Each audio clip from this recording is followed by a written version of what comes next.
ये रहा part 2 chapter 2 का units and measurement, units and measurement का ये रहा पार्ट 2 बेटा। अभी तक पार्ट 1 का वीडियो अगर आपने नहीं देखा है तो आप इसके पार्ट 2 के डिस्क्रिप्शन में जाइए, वहाँ पे पार्ट 1 का लिंक पड़ा हुआ है, आप उसे क्लिक करिए। वहाँ पर आपको बताया गया physical quantities and fundamental quantities, मतलब क्वांटिटीज़ की पूरी डिटेल्स वहाँ पे दिया गया है। बट ये जो स्टार्ट होने जा रहा है बेटा, ये पार्ट 2 ये यूनिट्स के बारे में स्टार्ट होने जा रहा है, ठीक है। तो फर्स्ट ऑफ ऑल हेडिंग जल्दी से लगा लो आप लोग, यूनिट्स क्या होता है, इरेज कर देंगे सर, ओके। अब हेडिंग जल्दी से लगाओ बेटा, यूनिट्स। यूनिट्स क्या होता है? That means choosing a reference number, choosing a reference of standard multiplication, standard multiplication या standard measurement of multiplication, है ना। दैट मीन्स इसे इस तरह से लिख सकते हो आप कि choosing a reference of standard measurement of multiplication, है ना, या multiple, which is called the units। but system of units क्या होता है? System of units, system of units का मतलब क्या होता है बेटा? देखो सिस्टम ऑफ यूनिट्स का मतलब कि both units like as fundamental units and derived units, है ना। That means system of units में बोथ आते हैं, जैसे कि fundamental units plus derived units, ठीक है। तो सिस्टम ऑफ यूनिट्स में ये दोनों आते हैं बेटा, फंडामेंटल यूनिट्स और डिराइव्ड यूनिट्स में। जैसे देखो अगर आपसे बात करें सिस्टम ऑफ यूनिट्स कितने टाइप के होते हैं, तो ये करीब 4 टाइप के होते हैं, ठीक है। ऐसा यूनिट को लेकर के, सिस्टम को लेकर के देखो, सबसे पहला जो यूनिट है बेटा वो है FPS। क्या है? FPS, that means foot pound second. क्या होता है? Foot pound second. ये क्या होता है? फुट पाउंड सेकेंड में इन दिस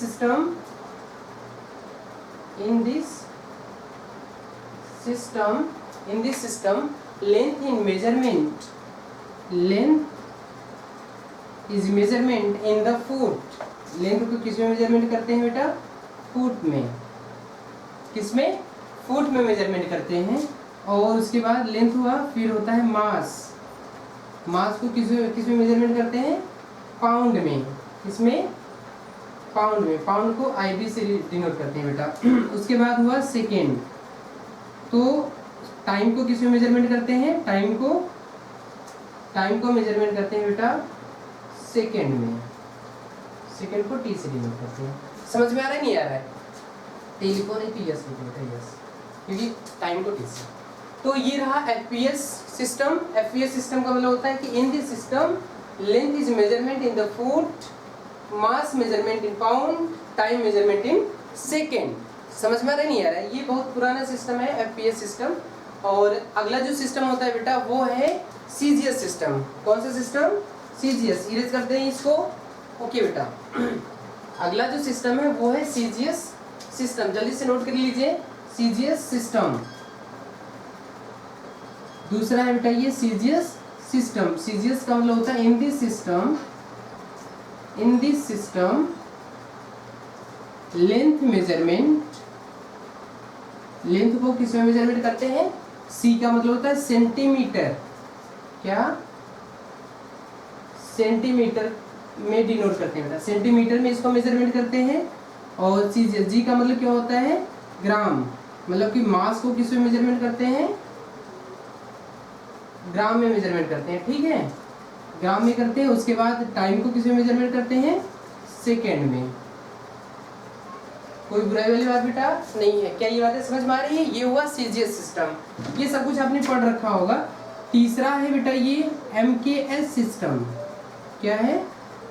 MKS सिस्टम, मतलब कि मीटर केजी सेकेंड सिस्टम, ठीक है। तो लिखो बेटा इन दिस सिस्टम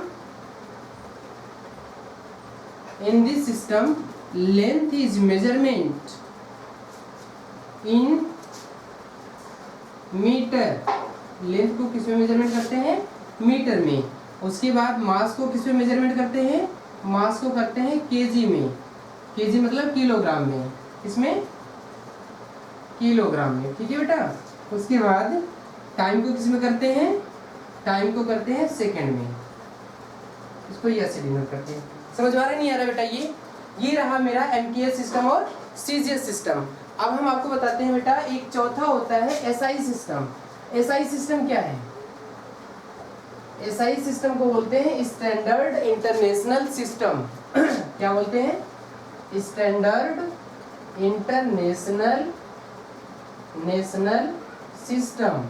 अब ये क्या होता है बेटा? ये है इम्प्रूवमेंट और इसे बोलते हैं एमकेएस का एक सुधरा हुआ रूप है बेटा। एमकेएस को इम्प्रूव किया गया है और उसको लेके आए हैं हम लोग एसआई सिस्टम में। किस में लेकर के आए हैं? एसआई सिस्टम में लेकर के आए हैं। एमकेएस का एक सुधरा हुआ रूप है बेटा। जैसे एसआई सिस्टम में हम लोग न्यूटन को ला सकते हैं।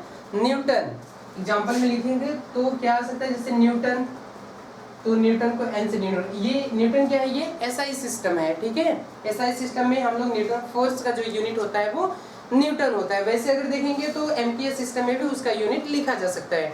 बातें समझ में आ रही है? ओके बेटा, अगर समझ में आ रही है तो हमें ये इरेज कर देना है, ठीक है। फिर हम आपको बताते हैं classification of units. Classification of units, तो आप हेडिंग जल्दी से लगा लो, सभी लोग हेडिंग लगा लो जल्दी से। क्लासिफिकेशन ऑफ यूनिट्स क्या हेडिंग रहेगा? अभी तक आप क्या सीख रहे थे? System of unit. अब आप सीखेंगे classification of unit. Classification of unit, जल्दी से हेडिंग लगा लो और सभी लोग लिखो there are 5 types of the 5 classified the units. First हुआ बेटा ये फंडामेंटल यूनिट्स। अच्छा, फंडामेंटल यूनिट्स को क्या बोलते हैं? Base unit. क्या बोलते हैं? बेस यूनिट बोलते हैं इसको। अब जरा देखो फंडामेंटल यूनिट्स क्या होते हैं? Those units which is measured the fundamental quantities. जो फंडामेंटल क्वांटिटीज को मेजर करे वो फंडामेंटल यूनिट्स कहलाते हैं, ठीक है। Sorry, that means there are 7 types of the fundamental units.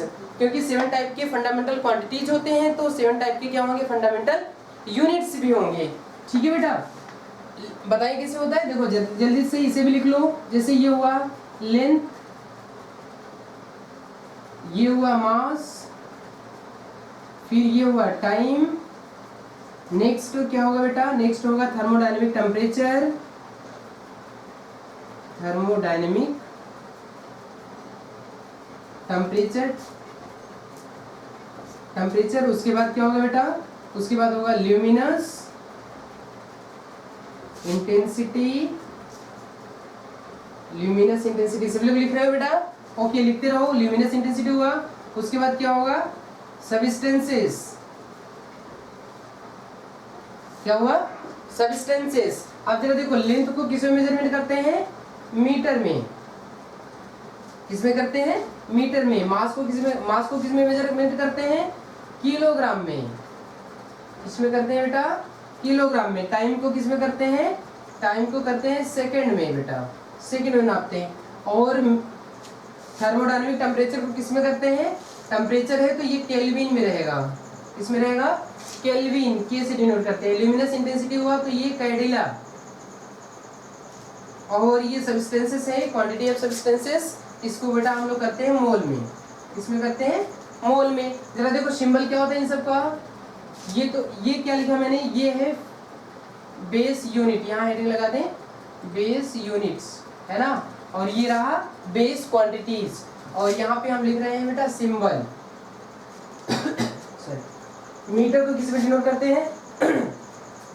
M से, किलोग्राम को केजी से, और सेकंड को किससे करते हैं बेटा? यस से। केल्विन को थीटा से करो और फिर के से करते हैं, थीटा से भी करते हैं और के से भी करते हैं। टेम्परेचर है ये। कैडिला को किस में करते हैं? सीडी से करते हैं बेटा। और मोल को मोल में ही करते हैं, ई गायब हो जाता है, ठीक है। ये रहा इसका सिंबल। क्या बातें आपको समझ में आ रही है? अगर बातें आपको अच्छी तरीके से समझ में आ रही है, ये कंडीशन समझ में आ रहा है तो अगली हेडिंग जल्दी से लगा लो, डिराइव्ड यूनिट्स। इसी इरेज कर दें। ओके, ज्यादा तेज तो नहीं पढ़ा रहे बेटा। अगर ज़्यादा तेज पढ़ा रहे हो तो आप मुझे कमेंट बॉक्स में लिख के बता दो कि सर आप बहुत जल्दी जल्दी पढ़ाते हैं, थोड़ा स्लो पढ़ाइए, तो हम अपनी स्पीड थोड़ा सा और धीमा कर देंगे, ठीक है।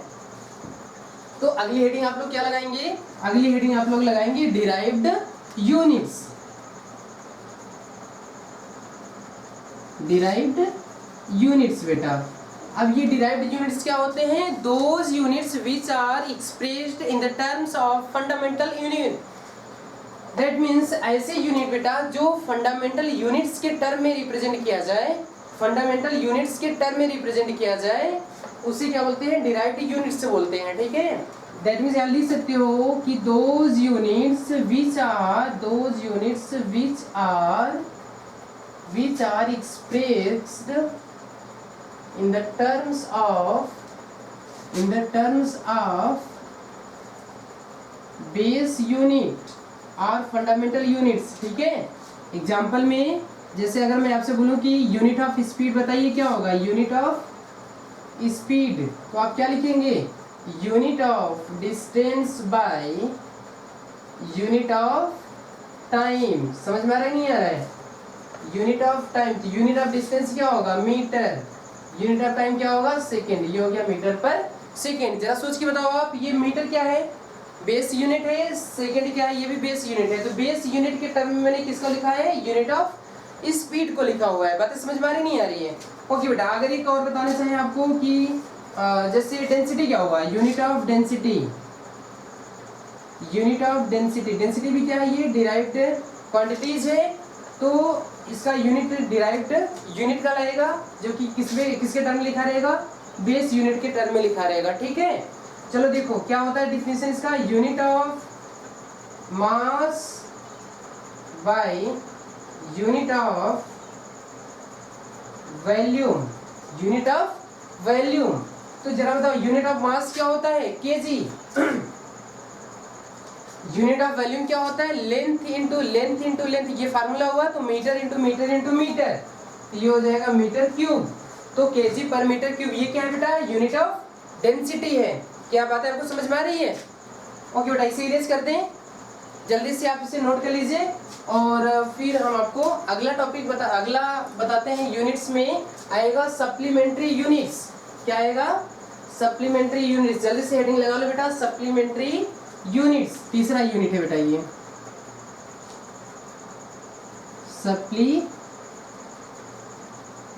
यूनिट्स। ये क्या होते हैं, सप्लीमेंट्री यूनिट्स क्या होते हैं बेटा, देखो ये सप्लीमेंट्री यूनिट्स ये दो तरह के होते हैं। फर्स्ट क्या होते हैं, पहला फर्स्ट होता है बेटा ये रेडियन, और सेकंड क्या होते हैं, स्टेरेडियन, स्टेरेडियन। अब देखो जरा रेडियन क्या होते हैं, रेडियन ये प्लेन सरफेस, प्लेन एंगल का यूनिट होता है, ये प्लेन एंगल का यूनिट होता है, ठीक है। अच्छा जरा समझो इसको हम लोग कैसे डिफाइन करते हैं, समझो। अच्छा एक चीज ध्यान में रखना है, रेडियन जो होता है ना, ये सर्कल के सेंटर पर बनता है। कहाँ बनता है, सर्कल के सेंटर पे। स्टेरेडियन ये स्फीयर के सेंटर पर बनता है। ध्यान में रखना, रेडियन की बात आएगी तो आप सर्कल दिमाग में रखेंगे, और स्टेरेडियन आएगा तो दिमाग में क्या रखेंगे, स्फीयर रखेंगे। कि रेडियन कहाँ बनता है, ये सेंटर ऑफ सर्कल, स्टेरेडियन कहाँ बनता है, सेंटर ऑफ स्फीयर। इस रेडियन को किसे डिनोट करते हैं, RAD, इससे, और स्टेरेडियन को कैसे डिनोट करते हैं, SR। समझ में आ रहा है नहीं आ रहा है? जैसे देखो मैंने ये हाफ सर्कल बनाया, एक छोटा सा सर्कल, जैसे सर्कल बनाए तो ये पूरा बड़ा सा सर्कल हुआ, ये है ना, बड़े से सर्कल को लिया, बट इसका मैंने छोटा सा पार्ट लिया, छोटा सा पार्ट, दैट मीन्स ये मैंने छोटा सा पार्ट ले लिया, ये है ना, इसको मैंने बोल दिया DS। DS क्या है, ये आर्क है, DS ये क्या है, आर्क है। मैंने इसका यहाँ पे क्या बना लिया, सेंटर, तो सेंटर से मैंने क्या ड्रॉ किया, ये रेडियस ड्रॉ कर दिया, ठीक है, रेडियस ड्रॉ कर दिया। तो बेटा यहाँ पर जो एंगल बनेगा इसको बोलते हैं d थीटा, क्या बोलते हैं, d थीटा, ये हुआ r। अब जरा देखो कि d theta will be equal to ds by r, ds by r, और इसी d थीटा को क्या बोलते हैं, रेडियन। d थीटा क्या है, ये रेडियन है। जरा देखो कंसीडर करो बेटा, कंसीडर करो जरा कि अगर डी थीटा को हम 1 मान लें, कंसीडर करो, let us suppose that D theta is equal to 1, तो ds will be equal to r, ds will be equal to r, that means r क्या है, ये है रेडियस, और ये ds क्या है, ये है आर्क, माइनर आर्क है, ठीक है बेटा। अब जरा देखो, अगर हम लोग इसका डिफिनेशन बताना चाहें, 1 रेडियन का डिफिनेशन क्या होगा, 1 radian is a plane angle subtended at the center of circle, that means 1 radian, देखो 1 radian a plane angle subtended at the center of circle, इसको बोल दे O। ध्यान से देखो, at the center of circle, ये circle रहा पूरा, इसके सेंटर पे जो एंगल बन रहा है ना, which are equals to radius of circle and arc of a minor arc। नहीं समझ में आया, आप इस तरह से लिख सकते हो कि 1 radian, that means 1 radian angle, 1 radian of a plane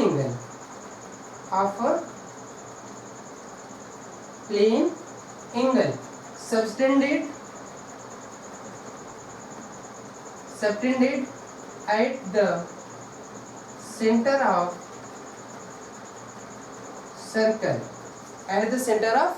circle, which are equals to arc of circle to the radius of a circle, radius of its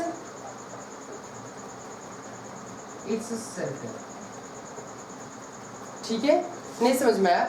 अब देखो, एक रेडियन जो होता है बेटा, एक radian that means D theta is equal to ds by R, अगर हम डी थीटा को 1 मान लें तो ये 1 हो जाएगा और ये ds is equal to r हो जाएगा। ds क्या है, ये आर्क है, r क्या है, ये रेडियस ऑफ अ सर्कल है बेटा, ये सेंटर ऑफ अ सर्कल है, ठीक है, ये सेंटर पे बना हुआ है डी थीटा। तो आप इस तरह से बोल सकते हैं कि जो इस एंगल, ये जो एंगल सेंटर पे बना हुआ है ऑफ अ सर्कल, इस सर्कल के सेंटर पे जो एंगल बना हुआ है, ये कब बना, जब आर रेडियस और ये आर्क दोनों क्या हुए, इक्वल हुए, तो हम उसे बोलेंगे 1 रेडियन। क्या बोलेंगे, 1 रेडियन। समझ में आ रहा है, नहीं आ रहा है? इसे इरेज कर दें। अब जरा समझो बेटा, स्ट्रे रेडियन क्या होता है, क्या स्ट्रे रेडियन, स्ट्रे रेडियन का मतलब ये होता है बेटा, अभी तो आपने रेडियन समझा, तो रेडियन के लिए आप किसकी बातें कर रहे थे, सर्कल की बातें कर रहे थे, बट अभी आ गया स्ट्रे रेडियन। स्ट्रे रेडियन के लिए आप तुरंत दिमाग में लाएंगे स्फीयर।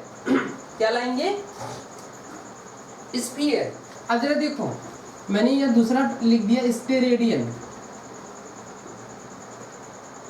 स्टेरेडियन को हम लोग किसे डिनोट करते हैं, SR से डिनोट करते हैं बेटा, है ना। जरा समझो, ये स्फीयर की बातें होंगी, किसकी बातें होंगी, स्फीयर। तो स्फीयर का मैंने एक छोटा सा पार्ट लिया हुआ, ध्यान से समझो, छोटा सा एरिया मैंने ले लिया, ये है ना, छोटा सा एरिया ले लिया मैंने ये, और ये हुआ इसका सेंटर, क्या हुआ इसका सेंटर, ये हुआ D। ध्यान से समझो, छोटा सा एरिया मैंने बोला ना, अभी स्मॉल एरिया मैंने लिया हुआ है, और ये रहा इसका स्फीयर का सेंटर। क्या रहा, स्फीयर का centre.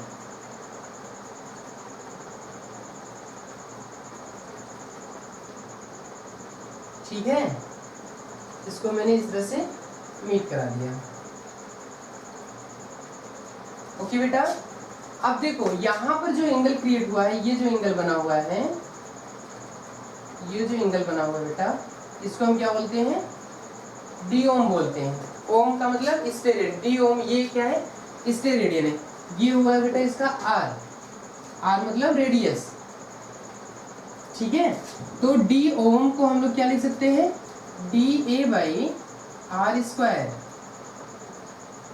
D A by R square. एक चीज ध्यान देना, ये रेडियन हो चाहे स्टेरेडियन, ये डायमेंशनलेस है, इसकी कोई क्वांटिटी, इसका कोई डायमेंशन नहीं होता है। क्यों नहीं होता, क्योंकि सेम रेशियो सेम क्वांटिटीज का ये रेशियो है ना dA/r²। अब जरा देखो चेक करते हैं कि DO मतलब कि स्प्रे रेडियन का डिफिनेशन क्या होगा। बात को ध्यान से समझो, अगर हम इसको 1 मान लें, ध्यान से समझो, इसको मैंने कंसीडर कर लिया 1, तो ये क्या हो जाएगा DA will be equal to r²। DA will be equal to r²। तो हम लोग क्या लिख सकते हैं 1 steradian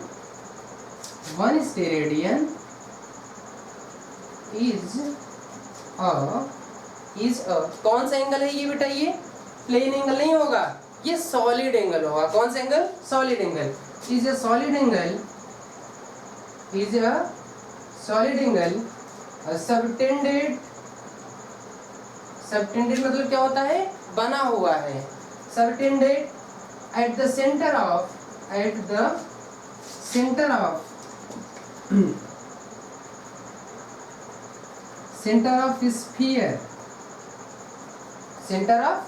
sphere.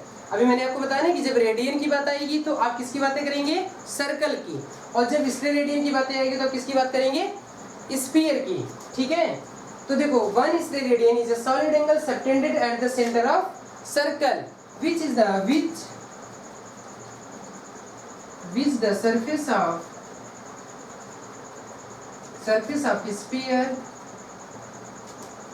surface of sphere area and the area of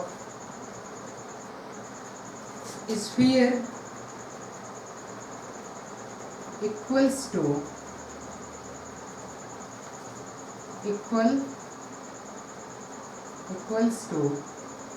the square of the radius of the sphere।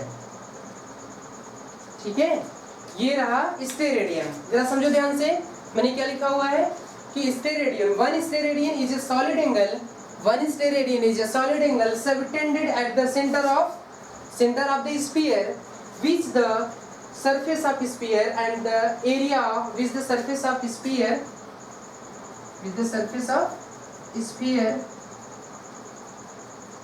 and the area of the sphere equals to the square of the radius at the sphere। देखो square of the radius का square है ना, तो इसके area की क्या है, equal है। अगर एरिया की इक्वल होगा स्क्वायर ऑफ द रेडियस, तभी तो यहाँ पे 1 स्टेरेडियन बनेगा, यहाँ पर 1 स्टेरेडियन। तो बात को ध्यान से समझो कि स्टेरेडियन की बात आएगी तो हम लोग किसकी बातें करेंगे, स्फीयर की बातें करेंगे। ये कौन सा यूनिट है, ये सप्लीमेंट्री यूनिट से। कौन सा यूनिट है ये, सप्लीमेंट्री यूनिट से। बेटा क्या बात है, आपको समझ में आ रही है? ओके, अगर समझ में आ रही है तो जस्ट एक अगला टॉपिक है, अगला यूनिट से बेटा जल्दी से नोट कर लीजिए, इम्प्रॉपर यूनिट। क्या है, इम्प्रॉपर यूनिट। इसे इरेज कर दे।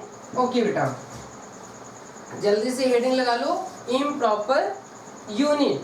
इम्प्रॉपर यूनिट क्या होते हैं कि those units which are not same nature, जो सेम नेचर के नहीं होते हैं। अगर सेम नेचर के नहीं होंगे तो हम उसे क्या बोलेंगे, बेटा, इम्प्रॉपर यूनिट्स बोलेंगे। कौन सा यूनिट, इम्प्रॉपर यूनिट्स। कौन सा नंबर है ये, 4। इम्प्रॉपर यूनिट्स क्या लिखेंगे, those units which are not same nature. Those units which are not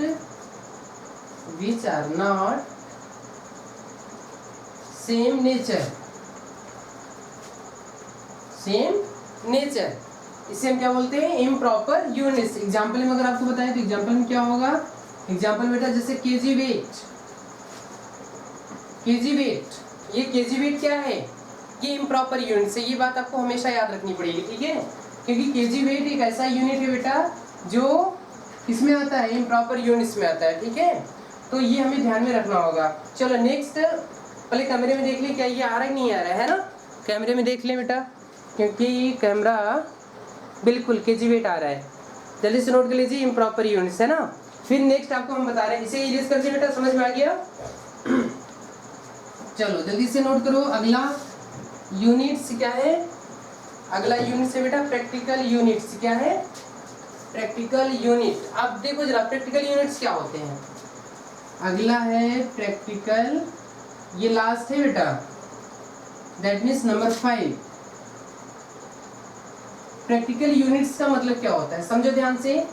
जैसे देखो जो फंडामेंटल यूनिट्स होते हैं ना, जैसे मैंने कहा कि जैसे न्यूटन, हर्ट्ज, ये सब क्या है एग्जाम्पल में अगर देखें, जैसे न्यूटन, हर्ट्ज, ये सब क्या है। और जैसे बेटा मैंने बोला कि क्या, जैसे मैंने देखो ये तो समझो ना, न्यूटन हुआ, हर्ट्ज हुआ, है ना। और जैसे हार्स पावर जो है बेटा, ये डिराइव्ड यूनिट्स, डिराइव्ड क्वांटिटीज है। हार्स पावर है ना, एचपी, डिराइव्ड यूनिट्स है। और लेकिन एक चीज ध्यान देना, हार्स पावर जो एचपी से डिनोट करते हैं, इसको एचपी से लिखते हैं। ये भी क्या है, प्रैक्टिकल यूनिट्स ही है बेटा। ये क्या है, प्रैक्टिकल यूनिट्स। न्यूटन क्या है, हर्ट्ज से, और ये हार्स पावर, ठीक है। ये सब क्या है, प्रैक्टिकल यूनिट है। तो अभी मैंने आपको इसमें कवर किया हुआ है यूनिट के बारे में। एक चीज ध्यान देना, यूनिट को अगर यूनिट को अगर अच्छी तरीके से डिफाइन करना हो तो कैसे डिफाइन करते हैं।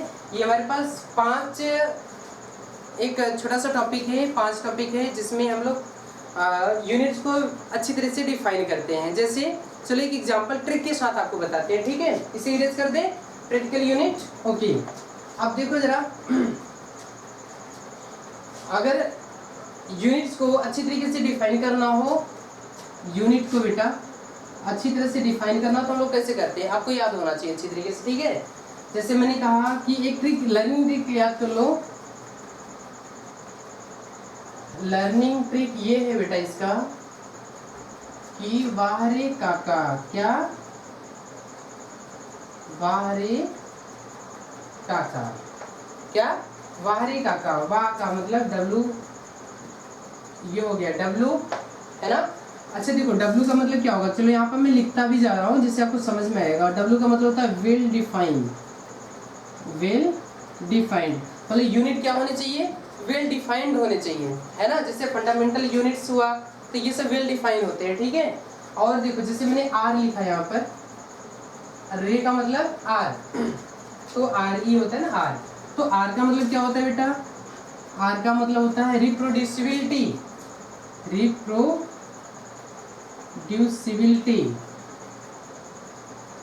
रिप्रोड्यूसिबिलिटी होनी चाहिए। फिर सी का मतलब क्या होता है, सी, देखो के का मतलब सी और ए, है ना। अब जरा देखो सी का मतलब क्या होता है, convenience in use. Third, convenience in use, मतलब यूज में वो कन्वीनियंस होना चाहिए, मतलब कि इजी होना चाहिए, मुझे बात करने में इजी होना चाहिए, ठीक है। ए का मतलब क्या होता है बेटा, असेसिबिलिटी, है ना, अवेलेबिलिटी भी बोल सकते हैं, इजी अवेलेबल होना चाहिए, है ना। असेसिबिलिटी होती है ये, असेसिबिलिटी होती है ये, दैट मीन्स हम इसे बोल सकते हैं easy to available, easy to available बोल सकते हैं बेटा। तो ये हमें 4 तरह के होते हैं जिसे मुझे याद होना चाहिए। और फिर जैसे एक सी का और भी होता है ना। सी का मतलब क्या होता है कि हमें ये अच्छी तरीके से डिफाइन, और देखो यूनिट को 4 तरह डिफाइन करना, वेल डिफाइन होना चाहिए यूनिट मेरा, वेल डिफाइंड होना चाहिए, उसके बाद रिप्रोड्यूसिबिलिटी होनी चाहिए इसका, उसके बाद कन्वीनियंस इन यूज होना चाहिए, उसके बाद असेसिबिलिटी होनी चाहिए, ठीक है। ये 4 तरह के हम लोग डिफाइन बोलते हैं कि हमारा यूनिट जो हो इस तरह से डिफाइन होना चाहिए। और इस तरह से ये जो आपका टॉपिक है बेटा खत्म होता है।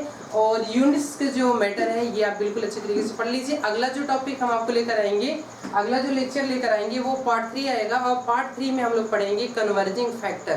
क्या पढ़ेंगे बेटा, converging factor. Best of luck, thank you.